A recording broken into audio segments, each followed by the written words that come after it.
Bonjour à tous, bienvenue, merci d'être aussi nombreux à ce nouveau moment du Forum France Culture, le nouvel âge consacré au nouvel âge de la politique. On dit un petit bonjour particulier à nos camarades lycéens qui sont venus nombreux aujourd'hui des lycées Louis-le-Grand, Henri IV, Colbert et La Fontaine. Bienvenue, on est ravis que vous soyez là, on vous entendra et on attend vos questions pertinentes tout à l'heure à l'issue de ce débat dont on espère qu'il vous concernera.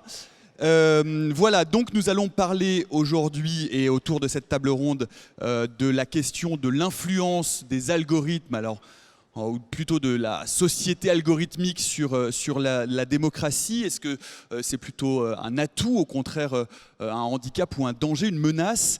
Et il y a pour commencer une forme de paradoxe qui traverse aujourd'hui cette société qui s'est très largement numérisée. C'est que d'une part, Internet, à son apparition et à sa massification, était finalement l'incarnation du retour d'une forme d'horizontalisation des rapports sociaux. Tout le monde était sur un pied d'égalité derrière son écran. C'était cette espèce d'utopie numérique initiale. C'était un modèle de partage, de discussion, de réorganisation sur des modèles comme la gratuité et l'échange, autour de ces notions-là en tout cas. Or aujourd'hui, le marché est dominé par quelques géants que vous connaissez tous, qui ont édicté leurs lois, qui se comportent comme des super-États aux tentations parfois même totalitaires, et qui sont noyautés par ailleurs par des activistes politiques qui utilisent aujourd'hui les apories de ces systèmes pour diffuser ces fameuses fake news dont on parle tant en ce moment et influencer parfois notamment des processus électoraux. Alors, à l'heure actuelle, la France, je ne vous apprendrai pas grand-chose, est traversée par un vaste mouvement de contestation sociale, dont vous avez peut-être entendu parler ces dernières semaines. Or, ce mouvement est né, d'une certaine manière, de cette organisation horizontale du réseau. Les Gilets jaunes se sont d'abord structurés via Facebook, même en utilisant d'ailleurs, et on en reparlera, l'algorithme de Facebook qui a peut-être permis, faciliter leur agrégation en mouvement. Certains groupes essayent même d'ailleurs aujourd'hui via quelques applications qu'on appelle les civic tech, dont on reparlera aussi, d'utiliser le réseau et la structure du réseau pour faire naître une nouvelle matrice d'organisation démocratique. À l'heure où les États et où les superstructures étatiques comme la Commission européenne s'arrachent les cheveux pour essayer de traquer, de circonscrire les activistes qui diffusent non plus seulement des fake news, mais ce qu'on appelle aujourd'hui des deepfakes, vous en avez peut-être entendu parler, qui sont des montages vidéo sur lesquels on peut faire dire grosso modo n'importe quoi à n'importe qui. Nos démocraties sont-elles prêtes pour leur mue numérique, ou au contraire vont-elles se fracasser lamentablement face à la nouvelle forme d'étatisme transnational que représentent les géants d'Internet, qui sont, on le verra aussi, appâtés par la tentation d'être les nouveaux représentants d'une démocratie mondiale, la démocratie dans laquelle vous êtes amenés à vivre votre vie de citoyen, vous, nos amis lycéens qui sont ici dans ce forum et dans le grand amphithéâtre de la Sorbonne. Bref, les algorithmes sont-ils les ennemis ou les ennemis de la démocratie, pour le dire simplement? Pour en parler autour de cette table, nous sommes ravis donc d'accueillir Axelle Lemaire. Bonjour. Bonjour. Ancienne secrétaire d'État chargée du numérique sous la présidence de François Hollande. Vous êtes actuellement associée au cabinet de conseil en stratégie Roland Berger, qui est en charge du traitement des données qui sont recueillies pour le grand débat national. On en parlera. Jean-Gabriel Ganassia, bonjour. Bonjour. Vous êtes professeur d'informatique à Sorbonne Université et président du conseil d'éthique du CNRS. Et Benjamin Bayard, bonjour. Bonjour. Co-fondateur de la Quadrature du Net, co-président de la Fédération des fournisseurs d'accès à Internet associatif. Alors pour commencer, est-ce que vous partagez cette opinion selon laquelle le mouvement des Gilets jaunes est finalement l'incarnation de cette nouvelle forme de mobilisation numérique, le premier mouvement social de l'ère Facebook, Benjamin Bayard? D'une certaine façon, oui. Alors, ce n'est pas le premier. Il y en a eu d'autres avant, mais qui se voyaient moins. J'ai souvenir de mouvements à la fin des années 90 qui fonctionnaient déjà en s'appuyant sur Internet. C'est simplement qu'aujourd'hui, le mouvement social se fabrique là où les gens font société.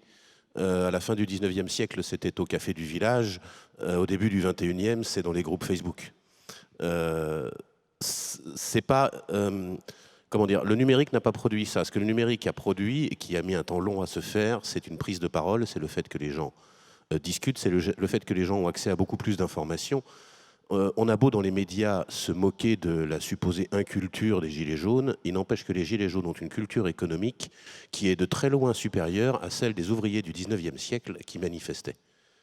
Ils savent lire, écrire, compter, ils ont été à l'école, ils ont le bac, ils ont des notions d'économie, de politique, d'histoire qui sont très très très au-dessus de celle qu'avaient les mineurs de charbon de la fin du 19e siècle qui se battaient pour survivre. Donc croire que c'est de l'inculture, c'est faux. C'est du mépris qui vient d'une élite hyper cultivée et qui méprise les gens qui n'ont pas lu ce qu'il faut lire.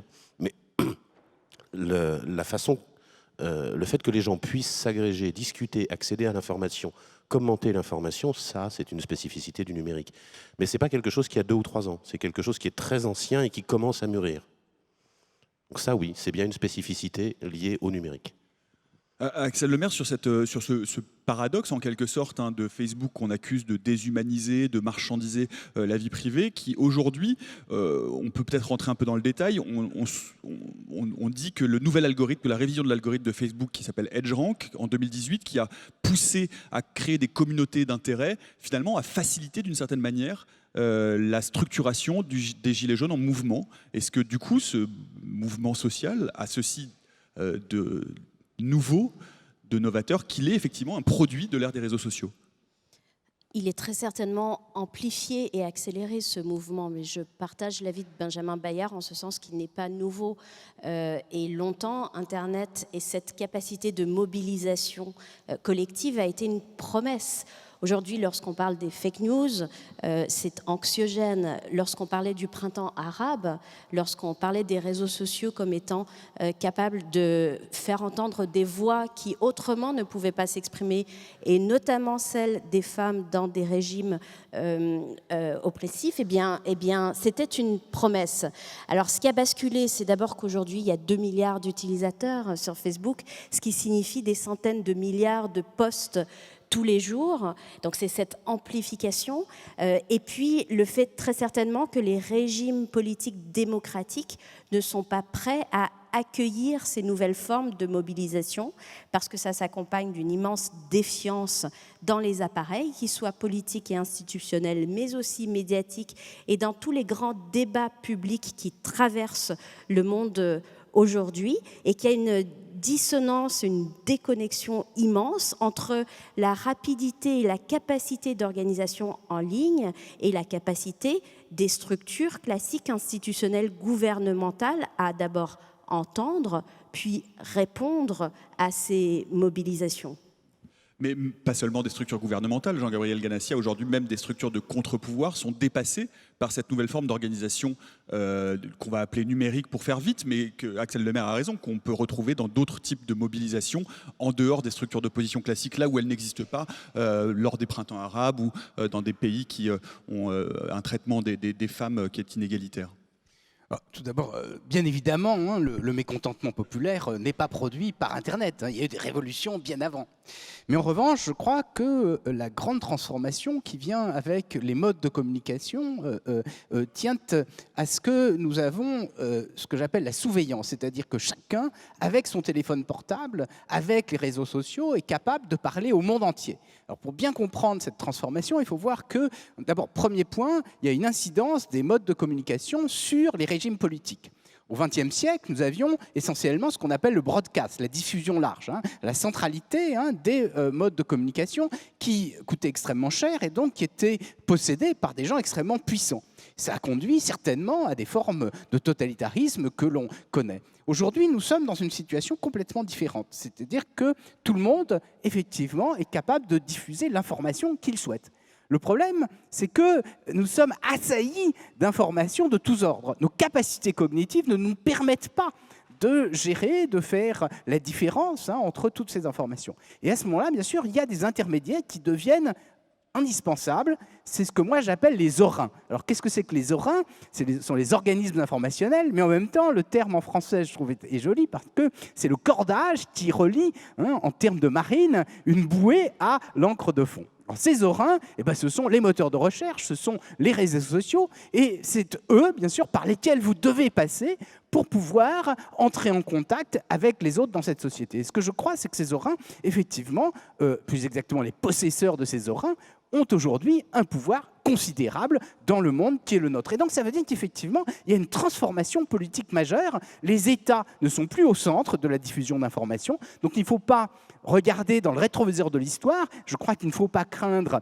à la dictature des États, mais au contraire, il faut craindre à tous les abus de pouvoir. Alors, les orins, ce sont bien sûr les possesseurs de ces techniques de communication, mais ça peut être aussi des mafias, ça peut être aussi un certain nombre d'États, ça peut être aussi une forme de cybercriminalité, des réseaux terroristes, etc. Et je crois que c'est ça qui demande à être pensé. La grande difficulté, c'est que je crois que les concepts qui sont au fondement de la philosophie politique sont en train de muter avec ces technologies d'information. Si j'ai bien compris, vous êtes en train de mettre sur un pied d'égalité les mafias, les États totalitaires et Facebook. Non, je veux dire qu'il y a de nouveaux acteurs qui sont d'ordre différent, parce que je pense que ce ne sont pas les mêmes, il ne faut pas se tromper, mais il y a de nouveaux acteurs qui interviennent et qui ont, avec ces technologies de communication, un pouvoir qui est multiplié. C'est ça qui est important. Et donc, ça veut dire qu'il y a une forme d'horizontalité du pouvoir qui est la conséquence du développement des technologies de communication. Alors ensuite, bien sûr, qu'un certain nombre de gens, comme en France, les Gilets jaunes, aient pu utiliser ces outils pour trouver de nouvelles formes de mobilisation, c'est ce qu'on a vu et c'est effectivement très, très nouveau. Mais ça met extrêmement mal à l'aise. Alors moi, en tant que président du comité d'éthique du CNRS, j'ai contribué à la rédaction d'un rapport que nous avons publié il y a 1 an sur la posture des scientifiques dans cette ère de post-vérité. C'est-à-dire, qu'est-ce qui se passe aujourd'hui lorsque vous avez des informations qui sont contradictoires avec les conclusions de la science. Et ça, vous voyez, ça nous met dans une situation extrêmement difficile. On va revenir sur la post-vérité, sur la diffusion des fake news, mais j'aimerais qu'on creuse un peu ce sillon-là, non pas du lien entre Facebook, les mafias, les États totalitaires, mais un petit peu quand même. En tout cas, Benjamin, si ça vous plaît, ça, Benjamin Bayart. On peut pas dire que ce soit la même chose. Ce serait complètement aberrant. En revanche, on peut pas nier qu'il y a certaines similitudes. Par exemple Par exemple, Facebook, comme l'État, c'est quelqu'un qui a un grand pouvoir et où ce pouvoir doit être équilibré, sinon il devient totalitaire. Ça a été théorisé sur l'État de manière relativement tard. C'est l'équilibre des pouvoirs chez Montesquieu. C'est le fait que, OK, il faut séparer le législatif, le judiciaire et l'exécutif, et il faut que chacun puisse contrer les 2 autres, de manière à ce que ces pouvoirs soient équilibrés et qu'on ne se retrouve pas sous le joug d'un tyran. C'est Montesquieu qui a théorisé ça. L'apparition de formes modernes d'État, c'est quand même 1 ou 2 siècles avant. Et l'apparition d'un pouvoir central faible, puis par la suite fort, c'est plus ancien. Donc ça, c'est quelque chose qu'on retrouve sur les grandes plateformes. Les grandes plateformes, c'est des gens qui décident. Facebook, il décide tout seul de ce qu'il veut bien faire et de ce qu'il ne veut pas faire. Il décide tout seul de comment il va le faire. Il décide tout seul de s'il va ou pas s'auto-sanctionner quand il fait une bêtise. Puis il décide aussi de s'il va payer des impôts ou pas. C'est bien une forme de pouvoir extrêmement puissante, mal rééquilibrée. Typiquement, ce que fait Facebook quand il choisit l'ordre dans lequel il présente les informations et quelle information il met en avant, c'est qu'il vous manipule, puisqu'il décide de ce que vous allez voir ou ne pas voir. Il vous manipule. Alors ça a l'air très méchant quand c'est dit comme ça, mais enfin les publicitaires font ça depuis toujours. Les publicitaires qui essayent de vous convaincre qu'en achetant une voiture, vous allez sauver l'environnement, ils vous manipulent. Facebook fait ça en permanence. Et ça, c'est un pouvoir sur vous, c'est un pouvoir énorme dont il ne rend compte à personne et sur lequel, pour le moment, il n'y a pas de contrebalancement, il n'y a pas de point d'équilibre. Ça, c'est bien une question qui se pose et qui est similaire à la question qui se pose sur les États. Quand les systèmes mafieux... Alors, on entend mafieux, on se dit c'est les méchants, ils tuent tout le monde, tout ça. Non, pas forcément, pas forcément. Ça peut être une honnête corporation qui défend ses intérêts. Alors on va appeler ça un labo pharmaceutique ou des ayants droit dans la musique. C'est une honnête corporation qui défend ses intérêts en s'arrangeant pour détruire ses adversaires, si possible, en les mettant en faillite. C'est pas une mafia. Pas vraiment. Mais ça aussi, ce sont des histoires de pouvoir et de qui contrebalance. Et c'est les mêmes jeux. Et donc, quand on voit que certains groupes politiques peuvent faire usage des réseaux numériques pour faire certaines manipulations un peu trop grandes, oui, ça ressemble un peu à du mafieux. Mais en fait, la question sous-jacente est toujours la même. Quelle responsabilité vient avec ce pouvoir et à quel moment Facebook est responsable de ce qu'il fait? Parce que c'est une des questions clés, en fait. La question n'est pas du tout de réguler les algorithmes, c'est pas intéressant. Un algorithme, je t'en donne un, la recette de la pâte à crêpes, c'est un algorithme qui s'appelle comment faire de la pâte à crêpes. C'est pas intéressant. Ce qui est intéressant, c'est ce que les gens en font, ce que Facebook fait. Ça a un sens. Et comment on contrôle le pouvoir qu'on donne à Facebook et à quel moment on fait le tri entre les utilisateurs ont fait et donc sont responsables. Ce que j'ai posté, moi, j'en suis responsable, et à quel moment on regarde ce que Facebook fait. Facebook, en mettant en avant telle information, en promouvant tel post, prend une responsabilité et met en avant une information. Et je veux dire, typiquement, mettre en avant des fake news, ça s'appelle de la propagation de fausses nouvelles. Ça fait très longtemps que c'est interdit. Le fameux aphorisme Spider-Man qui vous tient tant à cœur, le grand pouvoir, grande responsabilité. Vous l'avez déjà fait plusieurs fois ce micro. Axel Lemaire, c'est intéressant parce que il y a beaucoup de choses. Et dans ce que relève Benjamin Bayart, c'est aujourd'hui la capacité d'emprise ou en tout cas d'intervention de l'État démocratiquement élu sur ces structures qui sont des structures privées dont le fonctionnement est, comme vient de le dire Benjamin Bayart, pas démocratique, puisque c'est une structure privée, donc avec un chef qui décide pour tout le monde et qui, comme il vient de le dire, Facebook décide ce qu'il fait de son algorithme, de ses impôts, etc. Je crois que vous avez d'ailleurs un exemple qui est assez inquiétant, ou en tout cas révélateur, de la tentative au moment où vous étiez au gouvernement, justement, de collaboration avec certains réseaux sociaux au lendemain des attentats. Alors c'est un exemple qui montre à quel point la prise de conscience et la situation ont évolué, je dirais depuis 2015 et l'année qui a frappé la France par des attentats. Pourquoi ? Et ce qui montre à quel point, en l'espace de quelques années, tout a été métamorphosé du fait de l'amplification de l'importance, en particulier des réseaux sociaux, dans la circulation de l'information et dans le pouvoir de ces plateformes. 2015, Charlie Hebdo, puis le Bataclan. À l'époque, ce qui était en jeu, c'était une collaboration plus efficace entre les forces de l'ordre et les plateformes numériques pour parvenir à retirer les contenus illicites et les propos haineux. On en parle aujourd'hui plus que jamais, mais aussi à cibler les possibles terroristes et à retrouver les auteurs des crimes terroristes. Et c'est vrai qu'à l'époque, il y avait une tendance à dire circuler à rien à voir, voici le numéro d'appel dans la Silicon Valley, et donc un déséquilibre entre l'État, dans d'ailleurs son expression souveraine et son obligation de maintien de l'ordre et de la sécurité publique, et une forme d'inconscience, peut-être alimentée, mais en tout cas d'inconscience dans la réponse faite par ces plateformes quant à leur responsabilité qui allait bien au-delà qu'un modèle publicitaire ou le fait de faciliter le partage d'informations entre utilisateurs de la plateforme. Donc ça a beaucoup évolué, mais au point C'est-à-dire que concrètement, vous n'avez pas eu de réponse. On vous trimballait de numéro de téléphone en numéro de téléphone. C'était très compliqué, comme un utilisateur lambda, quoi. Avec ce sentiment que la légitimité n'était pas du côté de l'État. Et donc il fallait justifier une demande d'intervention. Aujourd'hui, cet équilibre, symboliquement, on va dire, est un peu rétabli, si ce n'est que les fameux algorithmes dont on parle, ils sont eux qui déterminent le classement de l'information et ce que vous verrez en premier, peut-être ce que vous ne verrez pas du tout.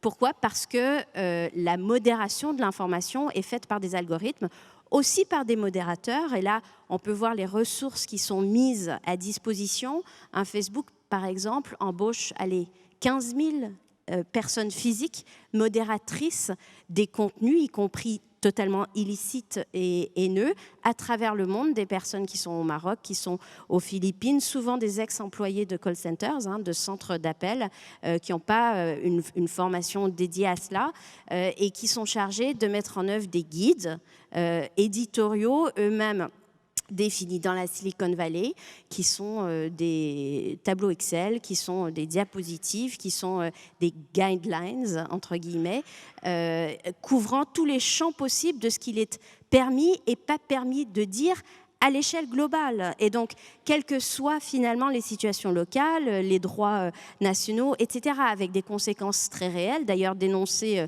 que ce soit par l'Organisation mondiale de la santé en matière d'effets anti-vaccination dans les communautés qui peuvent se créer sur des groupes privés sur Facebook que dans des résultats électoraux ou dans des incitations à la violence au Myanmar, au Pakistan, en Inde, ou du retrait d'informations qui auraient pu aider à la collecte de dons pour faire face à des catastrophes naturelles comme en Indonésie, par exemple. Donc l'impact aujourd'hui sociétal, social, économique, il est très réel.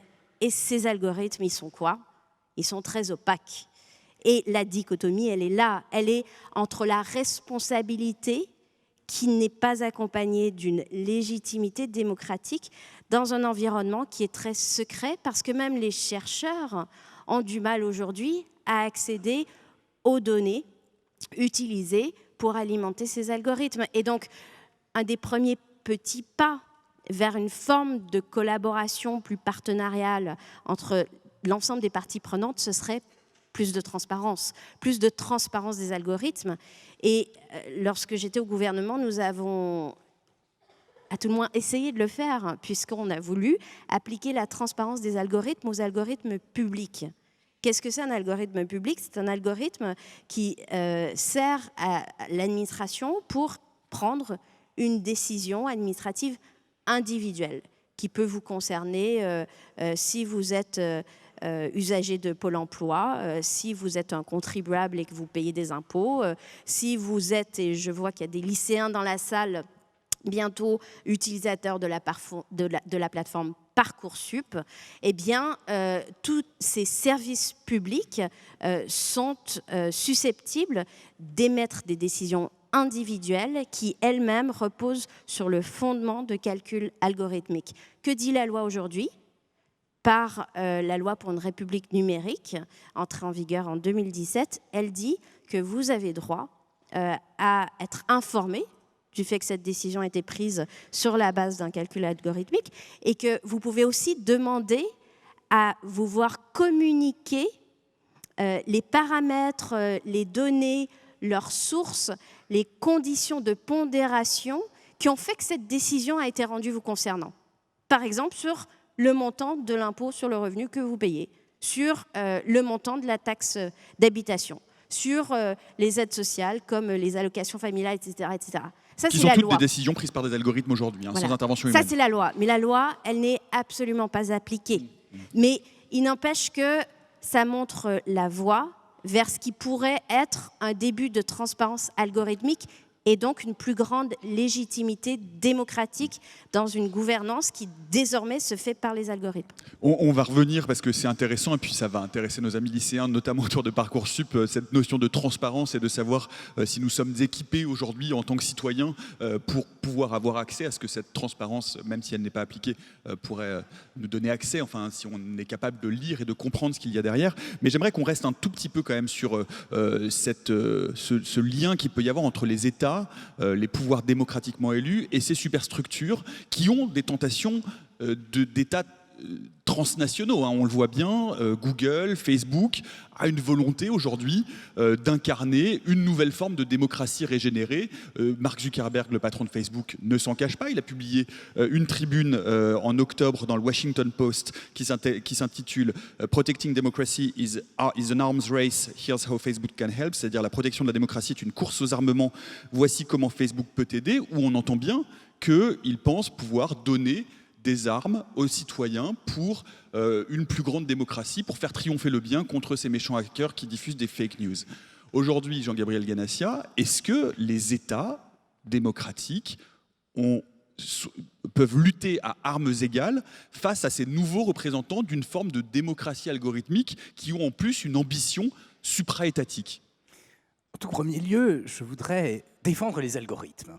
Le terme vient du nom d'un mathématicien, Al-Khwarizmi, qui a vécu au IXe siècle, un mathématicien persan, et ça désigne une méthode de résolution d'équations. Les algorithmes sont indispensables pour la démocratie. Une constitution, c'est un algorithme qui vous dit quand voter, quels sont les représentants, etc. Donc ce ne sont pas les algorithmes qui sont en cause. Ce sont des algorithmes très particuliers qui sont des algorithmes de classement. Alors, on peut effectivement exiger que les algorithmes de la puissance publique soient transparents. Et j'espère qu'ils le sont, pour savoir combien d'impôts on paye. Alors ça devient de plus en plus compliqué, mais on peut espérer. Mais lorsqu'on a affaire à des grands acteurs comme ceux-là qui classent les individus sur les requêtes de moteurs de recherche ou qui vous proposent des liens avec d'autres individus, comme dans les réseaux sociaux. Ou qui les classent littéralement, comme en Chine, avec les algorithmes de dotation sociale qui permettent alors, d'avoir accès plus ou moins à certains services publics. Exactement. Alors là, ça devient beaucoup plus difficile, parce que la nature même du traitement des données est relativement opaque, et on ne voit pas d'ailleurs comment on pourrait la clarifier, puisque elle se dégage d'un apprentissage à partir d'immenses masses de données qui n'ont jamais été explicitées. La question qui se pose aujourd'hui, c'est que, effectivement, les possesseurs de ces algorithmes, eux-mêmes, sont totalement indépendants et ils revendiquent une certaine forme d'indépendance. Il faut voir que politiquement, ce sont des gens qui souvent se prétendent libertariens, c'est-à-dire qui veulent se désengager totalement de l'influence des États. Alors, lorsque nous avons une démocratie comme la nôtre, il y a la possibilité d'une rotation des pouvoirs. Nous votons, et donc si nous ne sommes pas contents, nous pouvons ensuite voter pour quelqu'un d'autre. Dans le cas de ces grands acteurs, la grande difficulté, c'est que nous ne votons pas pour Mark Zuckerberg ou pour les dirigeants de Google. Et en plus de ça, ils sont extrêmement libres, puisqu'ils peuvent changer leur moteur extrêmement rapidement. Donc je crois effectivement qu'on se retrouve dans une situation nouvelle où il y a de nouveaux pouvoirs qui rivalisent avec les États. Et donc ça nous donne effectivement un monde qui est, de ce point de vue-là, extrêmement inquiétant et dans lequel je crois que... Ma question était, est-ce que les États ont justement encore une marge de manœuvre? Est-ce qu'ils peuvent encore jouer, peser dans la balance face à ces super acteurs? Ils ont à la fois, je crois, une certaine puissance, mais en même temps, ils sont très démunis. Parce que, vous savez, l'axiome de la démocratie, c'était la coextension du territoire et de l'État. Or, vous voyez que les territoires sont traversés d'influences diverses. Et donc, c'est de plus en plus difficile, je crois, pour les États de s'imposer face à ces grands acteurs. Alors, qui plus est, en Europe, on est en particulier très vulnérable parce que vous avez eu volontairement un renoncement à certaines prérogatives de la souveraineté étatique pour une souveraineté supranationale, qui était la souveraineté européenne. Et de ce point de vue-là, bien sûr, nous sommes très favorables. Mais il faut bien savoir qu'en Europe, il y a une pénétration, il y a un lobbying de ces grands acteurs qui est très, très problématique. Et donc, effectivement, ils font en sorte qu'on ne prenne pas des décisions importantes. Alors, je vais donner un petit exemple. Il y a eu la division Connect l'an dernier qui a rédigé un rapport sur la désinformation et les fake news. Et ce rapport insistait sur l'utilisation de logiciels de fact-checking. Alors, ce qui est très bien sûr, vérifier l'origine des faits. Alors, ça pose deux problèmes. C'est que d'abord, c'est très difficile, et techniquement, ça ne suffit pas. Et surtout, le deuxième problème, c'est que même quand vous avez une nouvelle dont vous montrez noir sur blanc qu'elle est fausse, l'effet pernicieux de cette nouvelle subsiste. Alors, je regarde la liste des experts. Il y avait 39 experts, et là, vous aviez des industriels européens bien connus, Twitter, Google, Facebook. Et donc, effectivement, il y avait une pénétration à l'intérieur de ces décisions. Alors, il y avait un acteur qui n'avait pas signé, et il expliquait pourquoi. Il disait la principale cause de ces fake news, c'est le modèle économique qui est derrière, qui est fondé sur ce qu'on appelle le clickbaiting, c'est-à-dire la popularité des nouvelles, et c'est effectivement ce qui est responsable. Mais ça, malheureusement, le clickbaiting, c'est les appos à clics, si on veut le dire poliment. Voilà, c'est ça. Et malheureusement, oui, en français, on dit les putaclics aussi. Mais... Je vous laisse le dire. Mais je crois que ce qui est important derrière, c'est de voir qu'il y a des modèles économiques qui nous échappent complètement. Tant que les États n'arriveront pas à mettre en cause ces modèles économiques, je crois qu'on sera dans une situation extrêmement difficile. Benjamin Bayart, la question tout de même derrière tout cela, c'est que si on recoupe un peu ce qu'on se dit depuis le début de cette table ronde, on voit bien qu'on est face à des acteurs privés qui ont un pouvoir, une force de frappe économique gigantesque, qui sont gérés de façon opaque. On a en face des acteurs publics qui sont un peu démunis, qui n'arrivent pas à faire plier ces acteurs privés à leurs règles démocratiques, à un certain nombre de programmes, comme payer ses impôts dans les pays notamment, mais pas uniquement. Quand on voit aujourd'hui, pour recouper ce qu'on se dit depuis le début, que ces acteurs sont aussi l'endroit où s'expriment les nouvelles luttes sociales, les nouvelles fédérations de protestation en dehors des contre-pouvoirs habituels, est-ce qu'on n'est pas en train d'assister à une forme de faillite de la démocratie représentative et de ses contre-pouvoirs habituels face à cette nouvelle démocratie numérique qui est dans les mains de quelques puissants? Alors, il y a 2 ou 3 détails avec lesquels je ne suis pas d'accord dans la formulation. Le premier, c'est le fait que ces plateformes n'ont pas qu'un pouvoir économique. Elles ont un pouvoir économique, c'est absolument certain, ce sont les plus grosses capitalisations mondiales, mais elles ont un pouvoir sociétal. Quand on est capable de manipuler l'opinion de 2 milliards de personnes, on a un pouvoir sur la société et ce n'est pas un pouvoir économique, ce n'est pas qu'une question de pognon. Donc ça, c'est très clair. On pourrait vous rétorquer que ce pouvoir-là, il est utilisé, qu'il est dévoyé par des gens qui veulent influer sur des processus électoraux. C'est pas mon problème, ça. Ça, ce sont les gens qui veulent influer. Les gens qui font... En fait, pour moi, dans la question de responsabilité, quelqu'un qui publie une fausse nouvelle de manière à provoquer la haine, à faire apparaître tel ou tel élément dans le débat, quelqu'un qui ment dans un débat pour influencer l'opinion, on sait ce que c'est un ministre. Je m'insurge. Pas tous, pas tout le temps, mais disons que ça arrive. Ça va, vous avez dit un. Non, en plus, vous trichez, vous avez amené la seule ministre que je connaisse qui a fait des trucs bien et qui ne mentait pas. Alors ça... c'est vrai, je suis embêté. Mais donc voilà, mentir pour manipuler l'opinion, c'est quelque chose de relativement courant. Et ça, c'est de la responsabilité du menteur. En revanche, ce que fait Facebook, c'est hiérarchiser l'information et mettre en avant certaines informations plus que d'autres. Et en particulier, pour reprendre le terme qui a été donné, c'est mettre en avant les articles les plus putaclics, qui est le terme qu'on utilise, parce que ce sont ceux en fait qui entraînent le plus d'engagement, c'est-à-dire qui vous énervent parce qu'ils disent des choses fausses ou qui vous énervent parce qu'ils disent des choses extrêmement outrageantes. Et qui provoque de l'engagement, ne serait-ce que parce que vous savez que c'est faux et vous allez rageusement commenter en dessous pour dire mais c'est n'importe quoi, ou parce que vous allez croire que c'est vrai et vous allez rageusement commenter en dessous en disant ah mais ce monde est pourri. Et ça provoque de l'engagement, et pour la consommation publicitaire c'est très bon.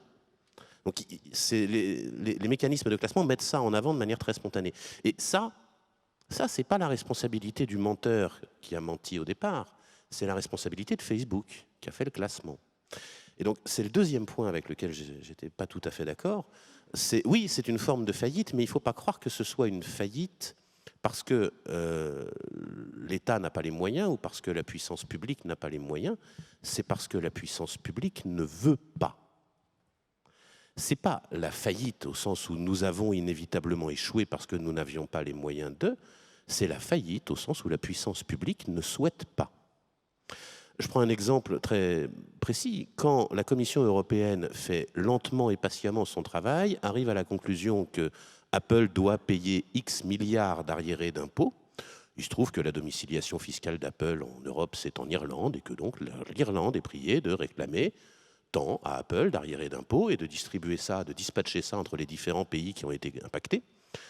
La réponse de l'Irlande, c'est « ouais, non, alors nous, ça ne nous arrange pas, on aimerait mieux pas embêter Apple parce que ça nous arrange un peu d'être un paradis fiscal, donc on aimerait éviter. » Et il a fallu que la Commission impose à l'Irlande de lever l'impôt. C'est pas que l'Irlande est incapable de taxer Apple, c'est que l'Irlande ne veut pas.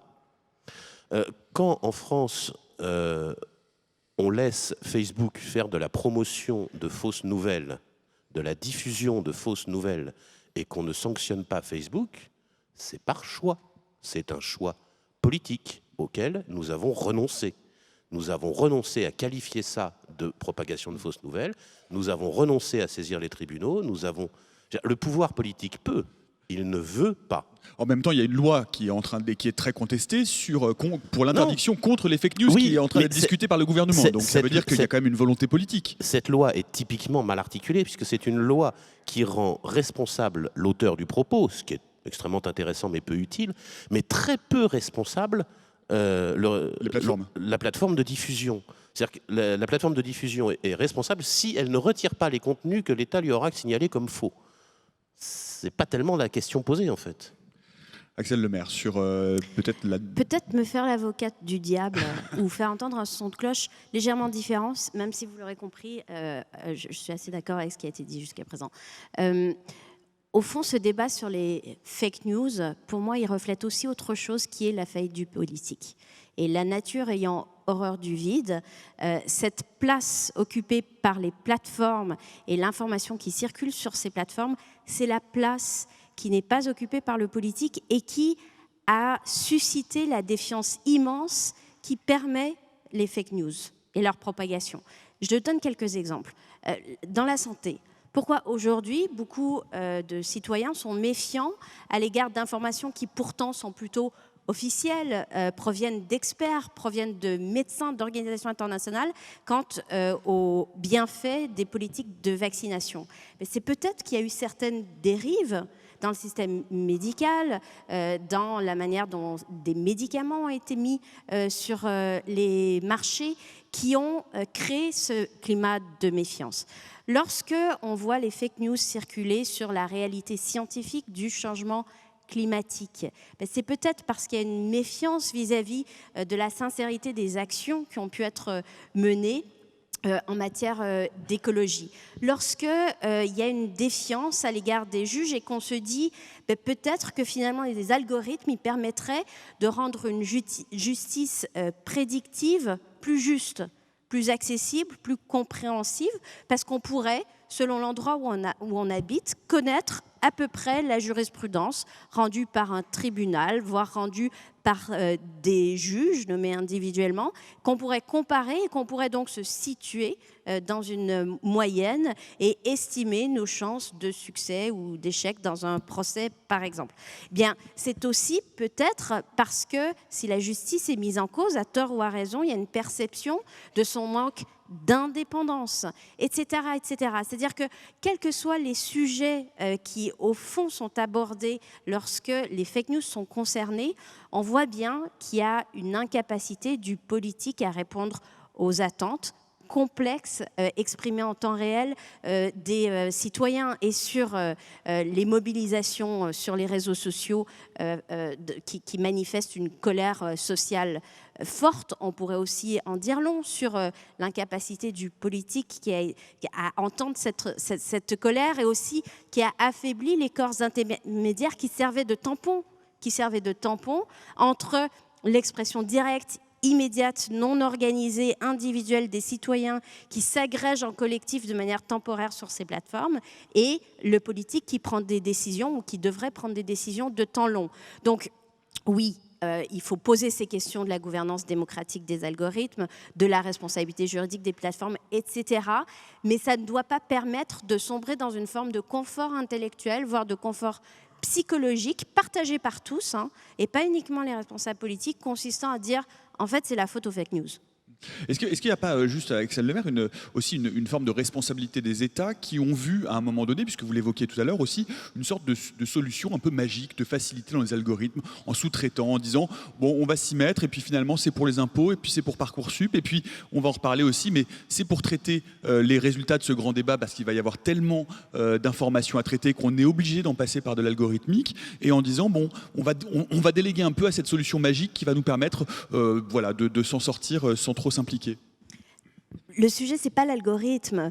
Le sujet, c'est pas d'aborder un thème avec une approche qui, a priori, est plutôt plus objective, plus impartiale et plus scientifique que lorsque ça repose uniquement sur la décision humaine et donc arbitraire.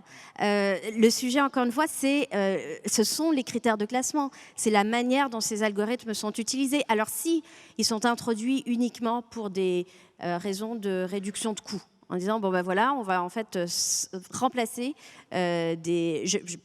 par exemple des agents publics par des calculs automatisés qui vont permettre de réduire les déficits publics. Alors là, ils sont sans doute pas utilisés pour les bonnes raisons. Mais attention à pas jeter le bébé avec l'eau du bain, parce qu'en fait, les algorithmes, ils peuvent être très utile aux décisions publiques parce que la promesse initiale, c'était quand même qu'ils éclairent cette décision publique. J'en viens, mais à la loi pour une république numérique parce que c'est quand même une loi qui plantait des graines. Et en fait, je trouve que ces graines, elles poussent pas très bien en ce moment.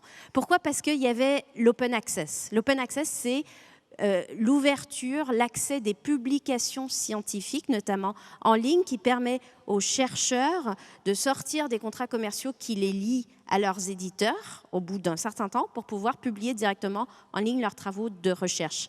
Le but, c'est quoi ? C'est d'éclairer le débat, c'est de lutter contre les climato-sceptiques, par exemple. L'open data, le principe d'ouverture des données publiques par défaut, qui est désormais une obligation qui pèse sur toutes les administrations en France, y compris les collectivités locales. Ça veut dire quoi ? Ça veut dire que toutes les données aujourd'hui, qui ont une importance économique, sociale, environnementale, elles doivent obligatoirement être publiées dans des formats qui sont accessibles, qui sont aisément lisibles par une machine, pour que derrière, on puisse en faire un traitement automatisé et donc mieux comprendre, mieux appréhender, mieux connaître, mieux débattre et donc mieux décider. Ça, c'est la promesse initiale.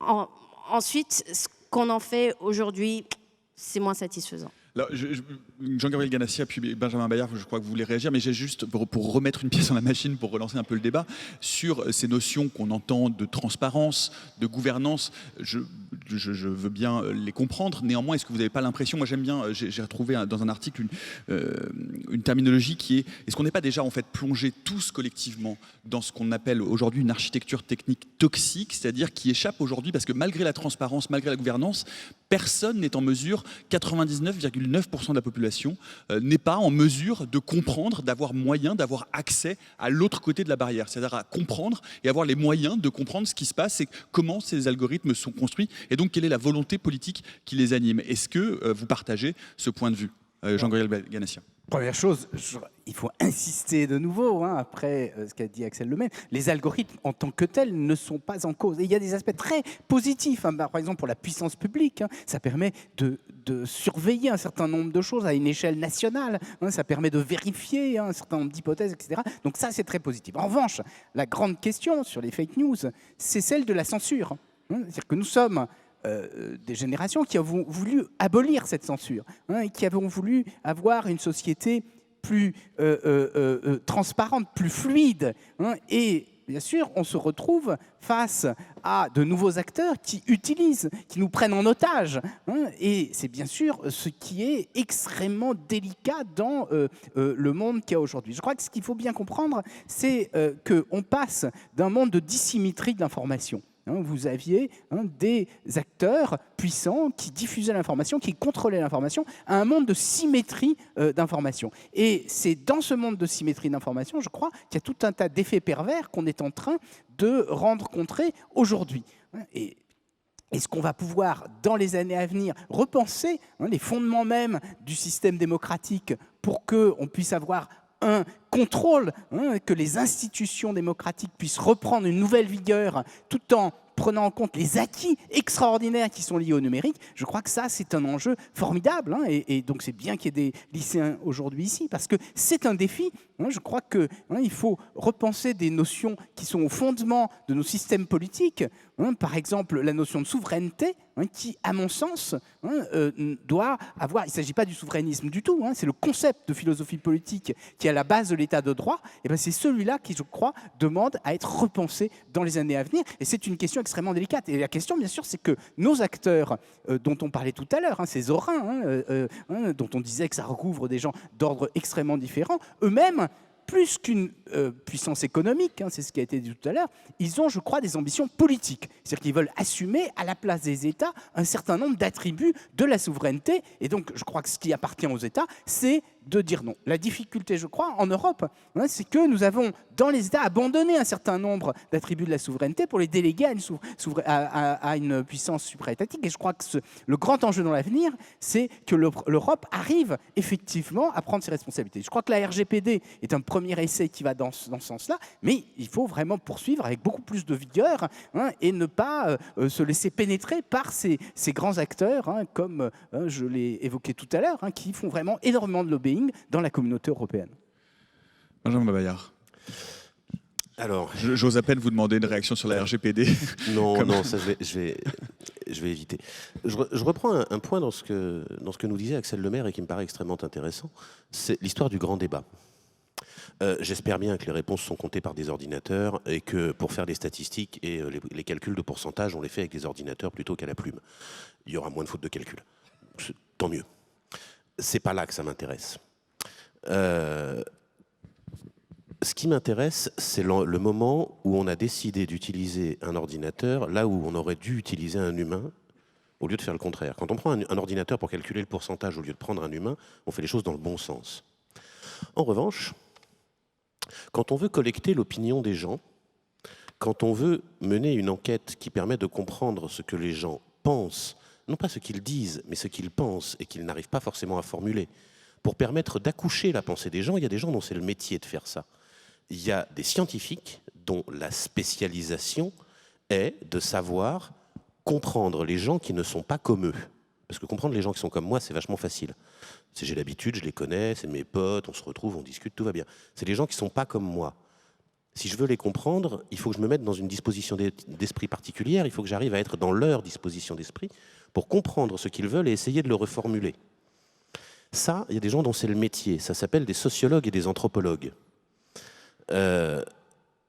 J'aurais aimé que le grand débat soit aux mains de sociologues et d'anthropologues, que ce soit eux qui aillent au contact de la population et qui disent « Ok, c'est quoi le problème? C'est quoi ce qu'on ne comprend pas? C'est quoi ce qui ne marche pas? C'est quoi ce qui ne va pas? Qu'est-ce qui fait que quand vous protestez, les politiques ne vous entendent pas? Qu'est-ce qui fait que quand les politiques disent quelque chose, vous ne l'entendez pas? Qu'est-ce qui fait que ça ne marche pas? Quel est le morceau qui manque? » Ça, c'est un travail de sociologie. Ça aurait été extraordinairement intéressant. Mais ça, ce n'est pas la façon de compter les réponses. C'est la façon de poser les questions. Quand on pose les questions sur une plateforme informatique, la messe est déjà dite, les questions sont déjà écrites. Le travail de sociologie et d'anthropologie qui était nécessaire n'a pas eu lieu. C'est-à-dire qu'on a, à ce moment-là, dans le fonctionnement, retiré le travail humain qui était utile pour mettre à la place un ordinateur qui ne sait pas faire ce travail. Qu'on utilise des ordinateurs pour compter à la sortie, c'est très bien. Nous avons besoin de sciences humaines pour comprendre la façon dont la société change, pour comprendre ce qui ne fonctionne pas, nous avons besoin de sciences humaines et que nous ne savons pas remplacer par quelque algorithme que ce soit à l'heure actuelle. Il ne faut pas mettre un ordinateur à l'endroit où un humain serait utile. Et ça, c'est un problème fondamental. Et ce qui fait que le résultat du grand débat m'inquiète, ça n'est pas la façon dont les résultats sont comptés par un ordinateur à la fin, c'est la façon dont les questions ne sont pas posées comme il faut. Ça, c'est beaucoup plus inquiétant. Axel Lemaire, je rappelle que vous travaillez pour un cabinet qui est en charge de centraliser les réponses au grand débat. Oui, même si je ne suis pas du tout impliquée dans ce projet, mais je pense qu'on est à un moment absolument historique, qui est une chance, qui est qu'enfin, on se pose les questions de la bonne manière et qu'on commence à toucher du doigt l'appréhension des enjeux. À savoir, c'est quoi se poser les questions de la bonne manière? À savoir comment la démocratie numérique peut aider la démocratie, peut renforcer le dialogue démocratique, peut renouer le lien qui est brisé, qui est cassé. Et donc, on entre dans une phase d'expérimentation à une échelle qui est méconnue, d'ailleurs, de par le monde, je pense. Donc, on ne sait pas tellement où ça va mener. Mais c'est très intéressant si ce grand débat n'est que le premier pas vers une forme de démocratie beaucoup plus en continu et qui est beaucoup plus à l'écoute dans la co-construction des réponses politiques et des politiques publiques, où on se dit il ne suffit pas d'un rendez-vous électoral tous les 5 ans pour donner un mandat finalement en blanc. Non, tout cela va se faire dans une forme de collectif beaucoup plus abouti. Et donc on voit bien que ça ne doit pas être uniquement une réponse ponctuelle et conjoncturelle à une crise.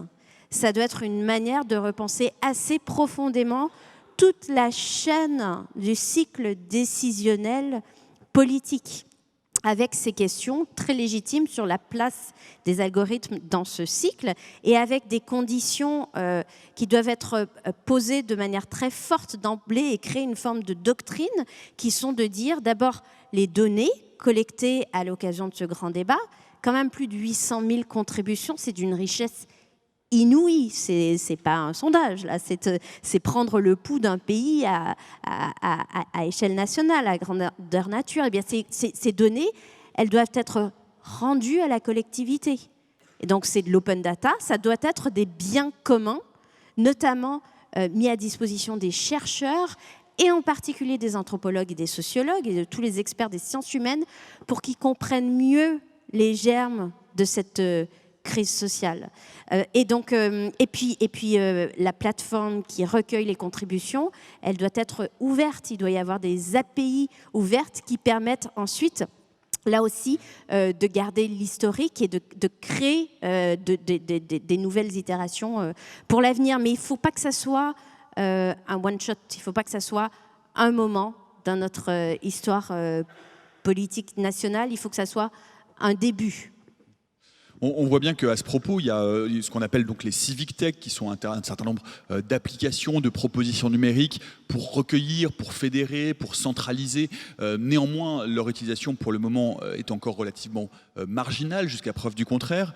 Et on en revient, Jean-Gabriel Ganassia, au paradoxe que j'évoquais au tout début de cette table ronde, à savoir, on déplore l'opacité, les tentations totalitaristes de ces superstructures numériques, et pour autant, aujourd'hui, ce sont elles qui posent les premières pierres de la reconstitution de ce tissu démocratique numérique dont vient de parler Axel Lemaire. Comment on sort de ce paradoxe-là ? Je pense qu'il faut repenser les institutions démocratiques elles-mêmes à l'heure du numérique. Et c'est une tâche extrêmement délicate. Et délicate d'abord parce qu'il y a une complexité beaucoup plus grande qu'auparavant, puisqu'il faut effectivement prendre le pouls en permanence. Et en même temps, il ne faudrait pas que certains préemptent un tout petit peu ces institutions publiques pour essayer d'avoir plus d'influence que d'autres. Utilisent par exemple des bots pour diffuser de l'information qui vont faire pencher la balance d'un côté. Donc effectivement, il faut essayer de trouver une forme d'équilibre des pouvoirs dans ce...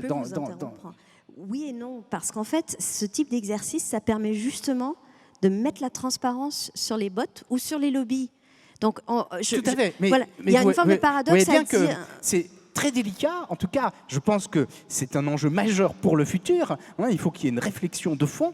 Mais pour ça, il faut aussi qu'il y ait des politistes, qu'il y ait des spécialistes de philosophie politique qui repensent l'ensemble de ces concepts qui sont au fondement de nos traditions démocratiques. Donc ça, c'est un enjeu majeur. Et puis, alors, deuxième chose, je crois, qu'il faut dire, c'est que cette notion de transparence, c'est effectivement une exigence que nous avons de plus en plus, et je crois qu'elle est légitime.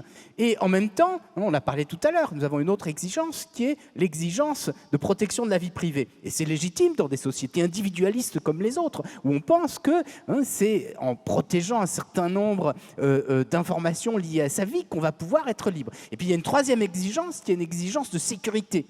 Sécurité face au terrorisme, sécurité dans la santé. Or, ces trois exigences sont en tension aujourd'hui, parce que la transparence, ça va en tension avec la protection de la vie privée.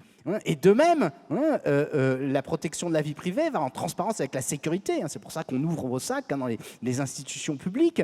Et la transparence aussi est en tension avec la sécurité. Je crois que ce qui est très important dans le futur, ça va être d'arbitrer entre ces exigences qui sont toutes légitimes, mais qui sont d'une certaine façon contradictoires. Et je crois que ce dont on aura besoin, c'est avec l'ensemble de la société de faire ces compromis indispensables pour la société du futur. Benjamin Bayard. Alors, juste un point vocabulaire. Quand l'État s'intéresse à ce que la population fait, ça s'appelle de la surveillance. Quand la population s'intéresse à ce que fait l'État, ça s'appelle de la transparence. Je sais, c'est pas complètement tout, voilà, mais c'est pas symétrique comme rapport. Le peuple qui surveille ce que fait l'État, c'est normal et c'est sain. L'État qui surveille ce que le peuple fait, c'est anormal et c'est malsain. Et c'est là où je suis en désaccord avec vous. Je crois que justement, nous étions dans une société dissymétrique, et aujourd'hui nous rentrons dans une société symétrique, et parce qu'il n'y a pas que l'État, il y a d'autres acteurs que l'État, et ne pas prendre en compte cela, je crois que c'est assez risqué. Au fond, il ne faut pas regarder, comme je le disais tout à l'heure, dans le rétroviseur de l'histoire, hein, c'était des inquiétudes que nous avions dans le passé. Aujourd'hui, hein, il faut faire en sorte justement hein, que on puisse essayer de contrôler l'ensemble des acteurs du système et pas seulement les États.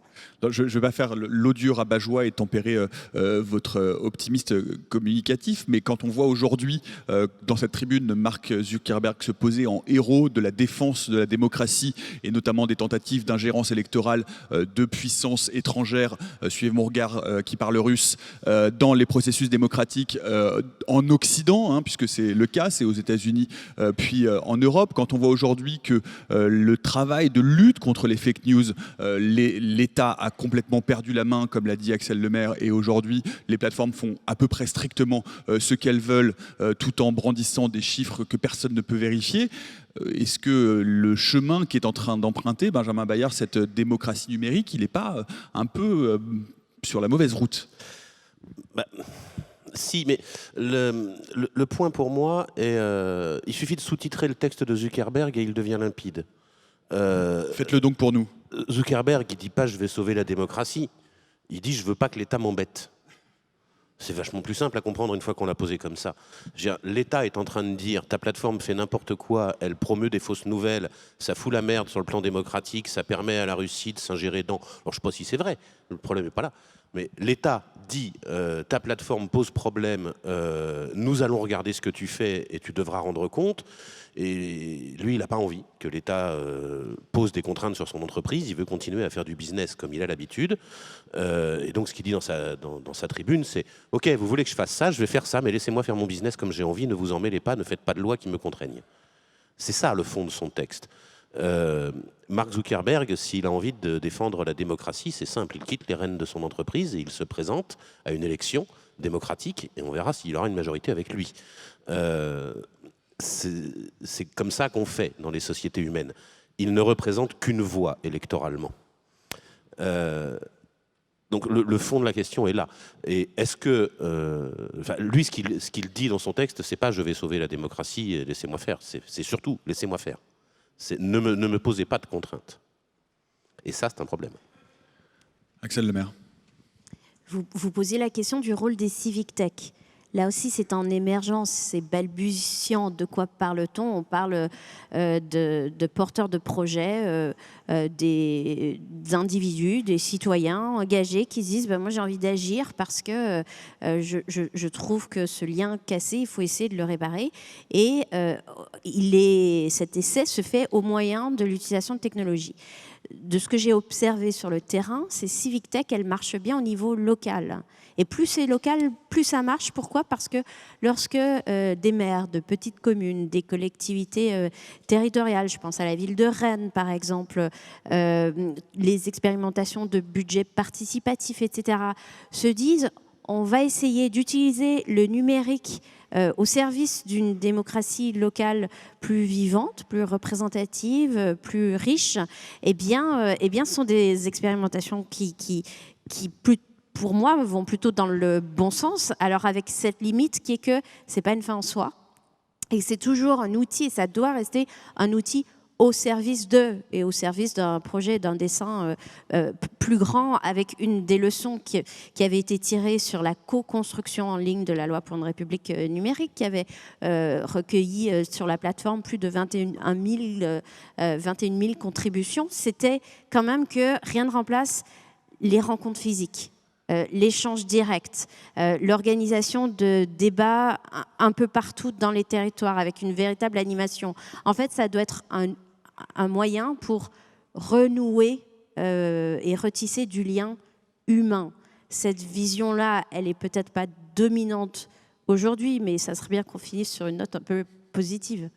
Pour conclure, puisqu'on arrive dans les dernières minutes de cette table ronde et que ce grand amphithéâtre de la Sorbonne est peuplé de différentes classes de lycéens, j'aimerais vous entendre tous les trois, puisque ce sont eux qui vont avancer, qui vont construire, qui vont composer cette démocratie numérique dans les années à venir. Jean-Gabriel Ganassia, un conseil sur quelle voie vous voulez les conduire, les emmener pour qu'ils ne tombent pas dans les fake news, dans une démocratie numérique qui serait biaisée ou faillie à cause de la puissance notamment de ces super acteurs numériques?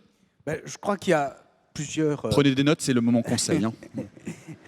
Il y a plusieurs conseils à donner. D'abord, c'est de ne pas avoir peur des algorithmes en tant que tels. Au contraire, n'ayez pas peur, il y a quelqu'un d'autre qui a dit ça il y a longtemps. Il faut maîtriser, il faut comprendre ce qu'il y a derrière les algorithmes.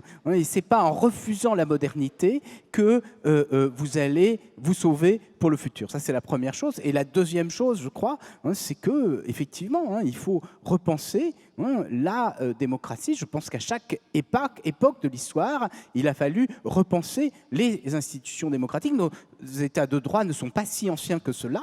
Ils ont été amenés à évoluer. Et je crois qu'ils vont continuer à être amenés à évoluer en tirant parti aujourd'hui de tous les apports de ces systèmes de communication. Puis dernier point, c'est que ce qu'on appelle les fake news, les informations erronées, elles se diffusent parce qu'il y a un certain nombre de gens qui en sont friands. Et je crois que justement, si vous formez votre esprit critique, et bien à ce moment-là, vous pourrez d'autant plus résister à ces informations erronées. Donc je crois que l'éducation est quelque chose de tout à fait central et l'esprit critique est tout à fait central. Et je crois que je le dis ici à la Sorbonne, le temple de l'éducation, si l'on est.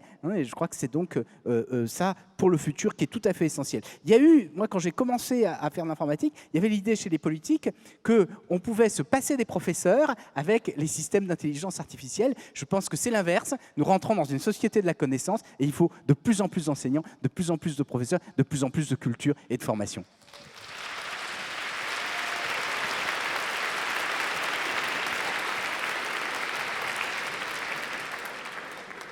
Et contre les fake news, éventuellement, regardez les idées claires sur vos réseaux sociaux, qui est un petit programme produit par France Culture, par une personne qui s'appelle Nicolas Martin, je ne sais pas très bien qui c'est. Axel Lemaire.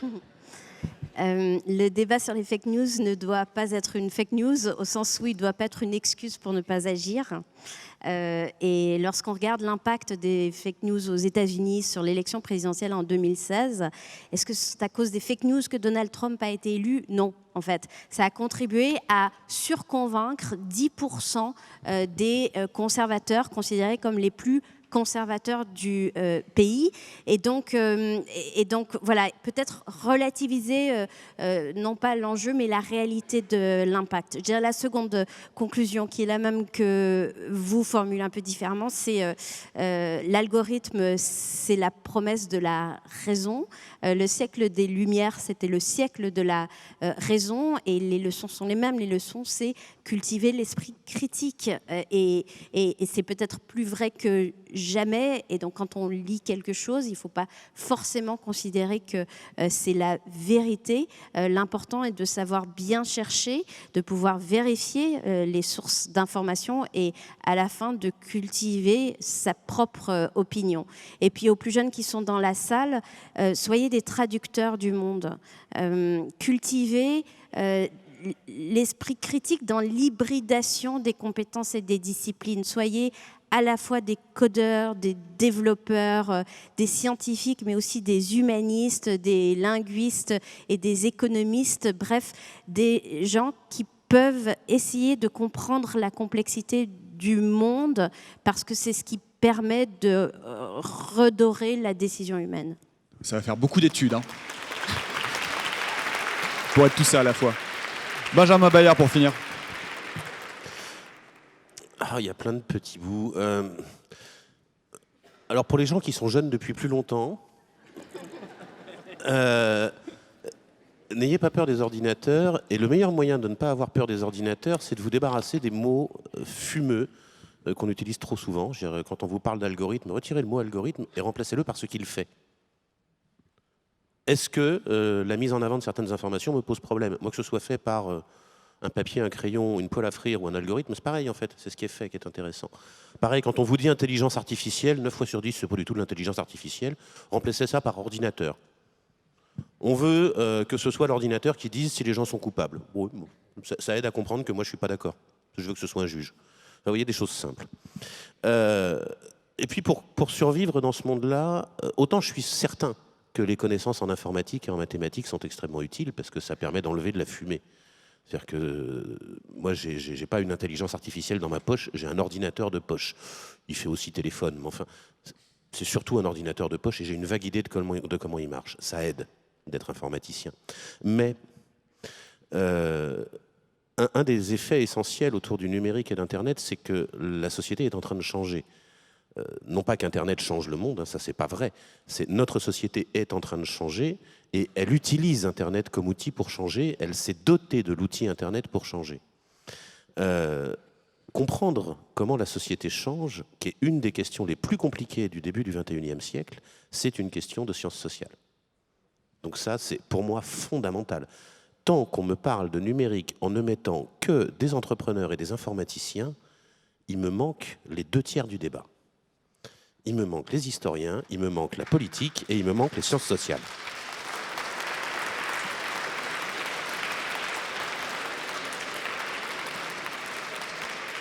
Voilà. Et heureusement, vous avez France Culture pour tout ça. Merci beaucoup, en tout cas, à tous les trois. Merci Axel Lemaire, merci Jean-Gabriel Ganassia, merci Benjamin Bayard, merci aux lycéens des lycées Louis-le-Grand, Henri IV, Colbert et La Fontaine.